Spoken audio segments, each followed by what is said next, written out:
حضرت انس رضی اللہ عنہ بیان کرتے ہیں کہ یہ بہت خوبصورت سا واقعہ ہے، چھوٹا سا ہے، پہلے میں بھی آپ نے سنا ہوگا، لیکن اس میں تربیت جو دی جا رہی ہے کہ محنت کرنے کی، اور کہ محنت کرو، ایفرٹس لگاؤ، اور پھر اللہ تعالیٰ سے مانگو۔ مجھے اچھا لگا تو میں نے کہا میں آپ سے شیئر کروں کہ ایک دفعہ ایک انصاری آپ صلی اللہ علیہ وسلم کے پاس آیا اور اس سوال کیا، یعنی کہ اسے مانگا۔ آپ صلی اللہ علیہ وسلم نے کہا کہ تمہارے گھر میں کیا ہے؟ تو اس نے کہا میرے گھر میں ایک ٹاٹ ہے اور ایک پیالہ ہے۔ آپ صلی اللہ علیہ وسلم نے کہا اس کو لے کر آؤ۔ جب وہ لے کر آیا تو آپ صلی اللہ علیہ وسلم نے فرمایا کہ صحابہ سے کہ ہے کوئی جو اس کو خریدے؟ تو آپ اس میں سے ایک شخص نے کہا کہ میں اس کو 1 درہم میں خریدتا ہوں۔ آپ صلی اللہ علیہ وسلم نے فرمایا کہ ہے کوئی جو اس کو دونوں چیزوں کو 1 سے زیادہ درہم میں خریدے؟ اور اس بات کو 2-3 دفعہ دہرایا تو پھر ایک شخص نے کہا میں اس کو 2 درہم میں خریدتا ہوں۔ اس شخص کو پیالہ اور ٹاٹ اس شخص کو دے دیے، اور اسے 2 درہم لے کے اس انصاری کو دیے کہ تم ایک سے اپنے لیے، اپنے گھر والوں کے لیے کھانا لو، اور دوسرے سے کلہاڑی لے کر میرے پاس آؤ کر۔ جب وہ نیکسٹ ڈے آیا آپ صلی اللہ علیہ وسلم کے پاس کلہاڑی لے کے، تو آپ صلی اللہ علیہ وسلم نے اپنے دست مبارک سے اس کلہاڑی کا دستہ ٹھونکا اور کہا کہ تم جنگل میں جاؤ،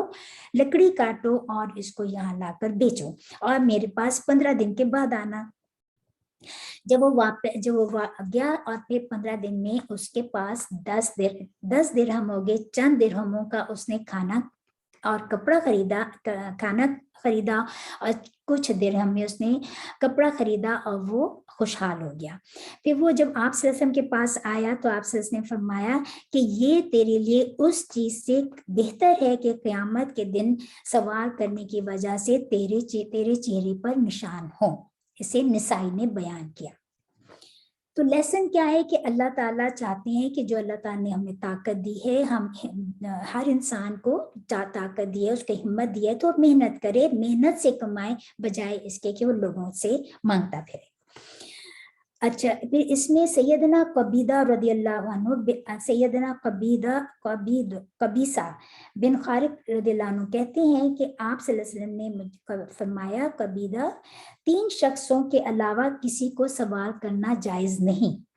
ایک وہ شخص جو ضامن ہو اور ضمانت دے، اور پھر وہ اس کا اہل نہ ہو تو وہ اپنی ضمانت دے سکے، تو وہ دوسروں سے اتنا مانگے کہ جو ضمانت دینے کے لیے کافی ہو۔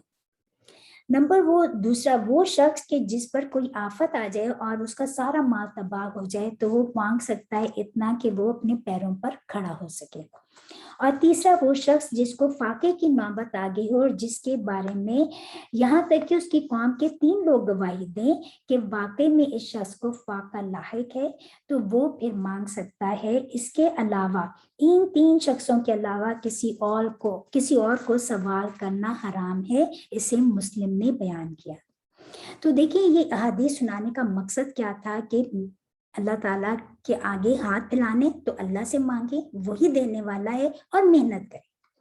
سوال کرنا پسندیدہ عمل نہیں، تو اللہ تعالیٰ ہم سب کو، کسی کو بھی کسی کا محتاج نہ کرے۔ چلیے آج ہم دیکھتے ہیں کہ آج کے آیات میں اللہ تعالیٰ ہمیں انفاق کے بارے میں کیا بتاتے ہیں۔ آیت نمبر 274، الذین، وہ لوگ جو ینفقون، خرچ کرتے ہیں، اموال مال ہم اپنے، باللیلی، رات کو، اور النہاری، دن کو، سرًا، چھپے، اور علانیتاً، ظاہر، پس لا لیے ہم ان کے، اجر ہیں ہم ان کا، عندہ پاس، ربی، رب کے، ہم ان کے، اور لا نہیں، خوف، کوئی خوف، علیہم، اوپر ان کے، اور لا نہیں، ہم وہ، یحزنون، غمگین ہوں گے۔ تو یعنی کہ یہاں پر بتا دیا کہ ہم نے پچھلے بھی بتایا تھا کہ اللہ تعالیٰ آپ صلی اللہ علیہ وسلم فرمائے کہ جو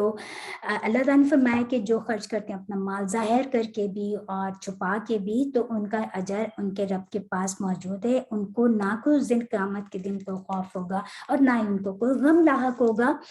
اور یعنی کہ پھر ہم نے بتایا تھا کہ پسندیدہ عمل ہے کہ انسان زکوٰۃ بتا کے دے، اور جو باقی نفلی صدقات ہیں، خیرات ہیں، وہ انسان ایسے بتائے کہ ایسے دے کہ ایک ہاتھ کو سیدھے ہاتھ سے دے تو الٹے ہاتھ کو بھی پتہ نہ چلے، تاکہ جس کو دیا جا رہا ہے اس کو اس کی انا کو ٹھیس نہ پہنچے. ٹھیک ہے. الذین وہ لوگ جو یاکلون کھاتے ہیں ربا، را با واو اس کے روٹ لیٹرز ہیں سود، لا نہیں یقومون وہ کھڑے ہوں گے، اللہ مگر کما جیسا کہ یقوم کھڑا ہوتا ہے الذی وہ شخص کے یتخبطہ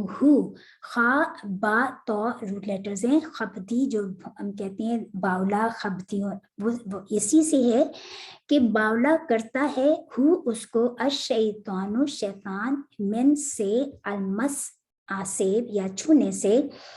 ذالک یہ بیس بسبب انہم کے اس واسطے کہ وہ قالو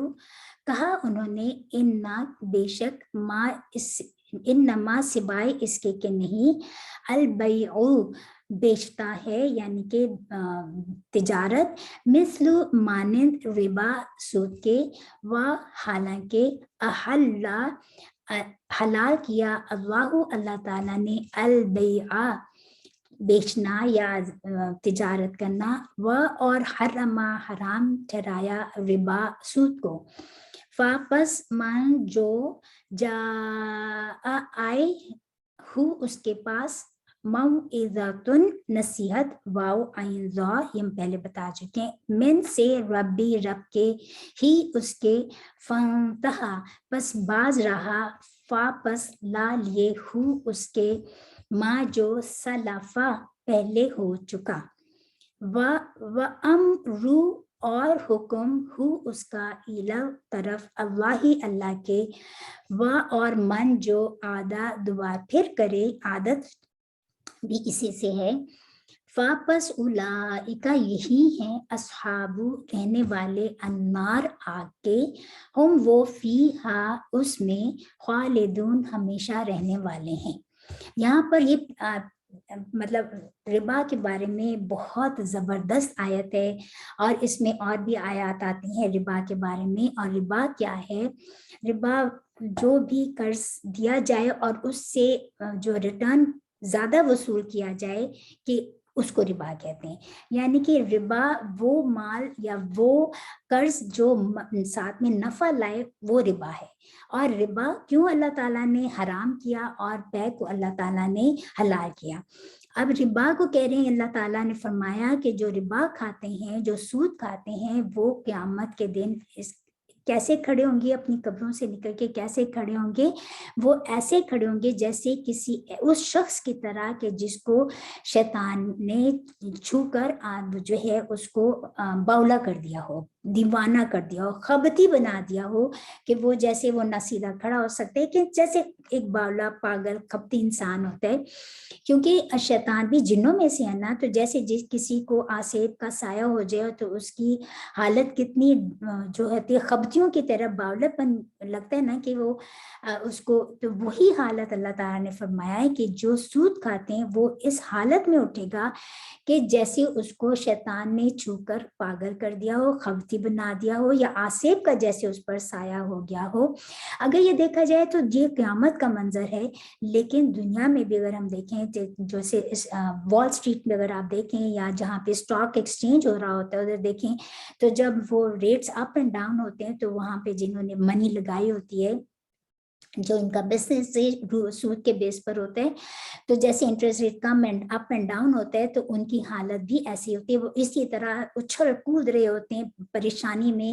تو یہی وہ کیفیت ہے جو یہاں پر بیان کی گئی ہے. تو سود کھانے والے کو اسی لیے اللہ تعالیٰ نے فرما دیا کہ اس کی حالت اتنی بری ہوگی.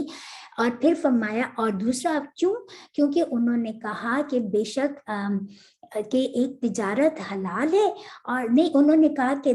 تجارت اور ربا میں کوئی فرق نہیں، دونوں ایک جیسا ہے.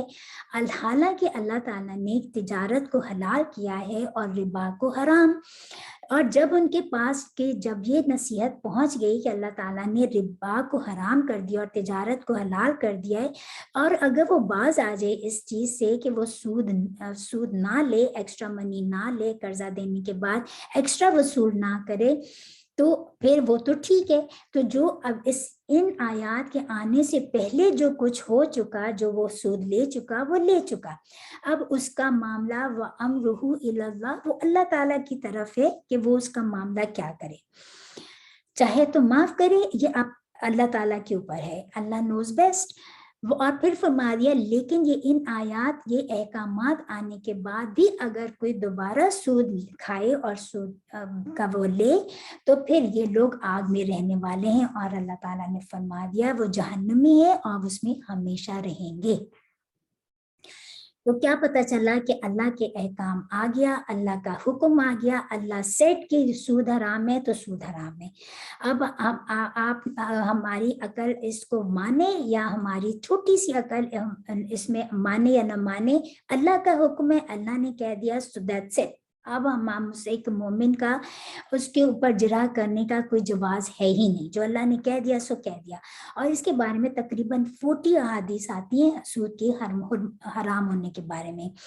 تو اللہ تعالیٰ نے فرمایا جو تمہیں اللہ نے کہہ دیا اور جو تمہیں رسول نے کہہ دیا اسے لے لو, جس چیز جو اس نے تمہیں روک دیا اس سے رک جاؤ. یہ بھی ہم مطلب پڑھتے ہیں. آج کا ہم سسٹم دیکھتے ہیں کہ یہ جو ہے سب سے آپ کو پتہ ہے سود کے بارے میں اور جگہ پہ بھی سورہ آل عمران میں بھی آیات آئیں گی, سورہ النساء میں بھی آیات آئیں گی, یہاں پر بھی سورہ البقرہ میں آئی ہیں اور پھر سورہ نون میں بھی آئیں گی.